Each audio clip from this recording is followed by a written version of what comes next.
Hi guys, good morning. My name is Ariante, and if you're watching this video, please like and subscribe to my channel.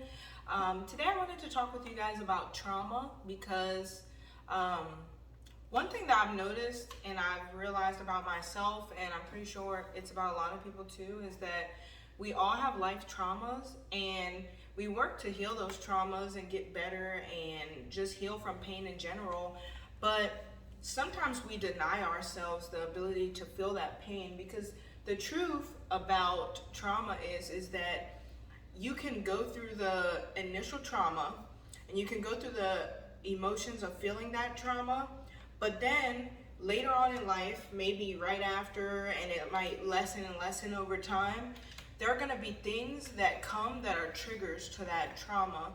And when those triggers come, it's going to take you back to that trauma and you're going to feel that hurt again because at the end of the day, there's still going to be scars there. We can never fully get them to go away as much as we want to be our best and healed self.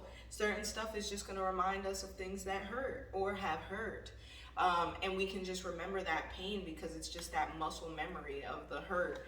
And so I wanted to make this video because when your trauma comes back or there's things that invite that trauma back to your mind, you don't want to deny yourself or deny your process and think that it's been too long or you should be over this, so you can't afford to cry over it, even if it's just for a moment that you break and then you get back together in 30 minutes and then you're good, you come back out. But if that trauma comes to you and it hurts and you want to cry again, there's nothing wrong with that. And you should never let somebody determine or dictate how much that trauma should hurt or how much that pain should hurt or how long or whatever the case may be, because you have to not deny parts of yourself to become your most authentic and most healed version of you. And so sometimes there's stuff still from the past that still hurts. Like, for instance, I had a miscarriage. I had twins and I had a miscarriage, and after the miscarriage I just remember, like, I think I was about like 13 weeks, and I just remember being so hurt and just wanting to cry all the time. But I felt, I don't know why, but I felt like it was so heavy for the people around me, and like the babies weren't big enough, so maybe people wouldn't understand why I was hurt, or I don't know, I don't know, women think crazy. Not just women, people just think crazy as a whole, thinking about what other people feel and think. But it really did hurt, and it hurt for weeks and weeks and weeks. And then there's times where a purple flower comes and I'm still reminded of those babies for whatever reason, because a purple flower is big for me with my babies. And so I wanted to give myself permission to feel and cry and go through it, because part of healing and growing as a person is remembering that when you feel something, you deserve to feel that way, and emotions are demanding to be felt. And so even if you take it to your journal, even if you take it to a private sacred space in your home that you've set up for yourself, the point is to feel it and feel that pain throughout, and never let anybody limit the amount of time that you can feel it, especially if the trauma came from the person that did it. Because a lot of times people don't like accountability, and so to avoid accountability, sometimes people will try to tell you, like, you have to get over it, or why are you still bringing us through that, or why don't you get over it.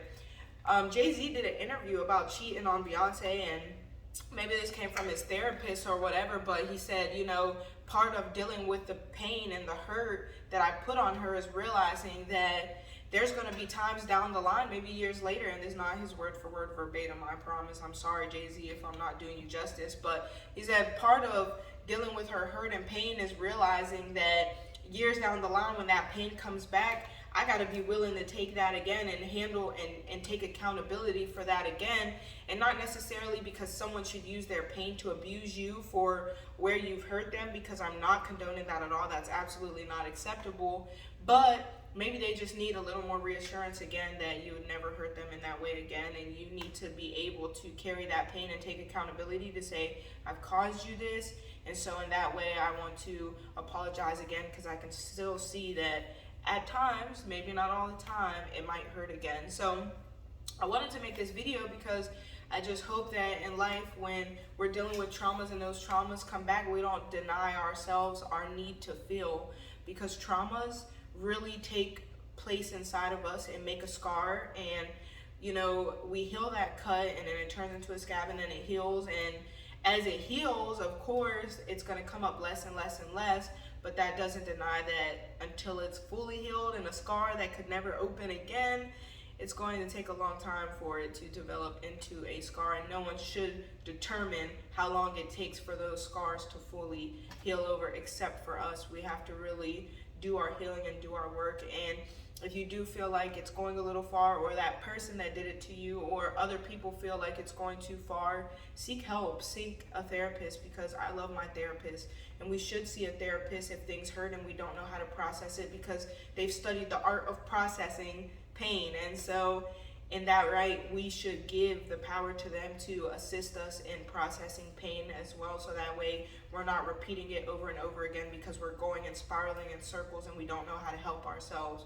So we seek the help that we need, but at the same time, we still don't deny ourselves our need and our ability to feel. So I do condone in therapists as much as you drink water and sunbathe.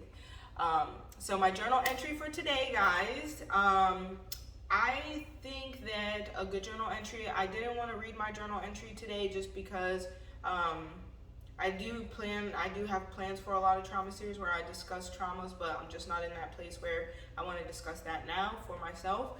But when you come to your journal, I think that a great journal entry is something that hurt, something that gravely hurt. It could have been a death of a loved one. It could have been something that someone did to you. It could have been something you did to yourself, a way that you failed, a pain that hurt that you find coming up often again. And just write about that thing and write about the hurt, not because we're trying to kill the vibe, but because we're trying to be honest with our full self and our full need to experience all parts of ourselves, the happy just as well as the sad, the laughing just as well as the anger. And so write about a time in your journal.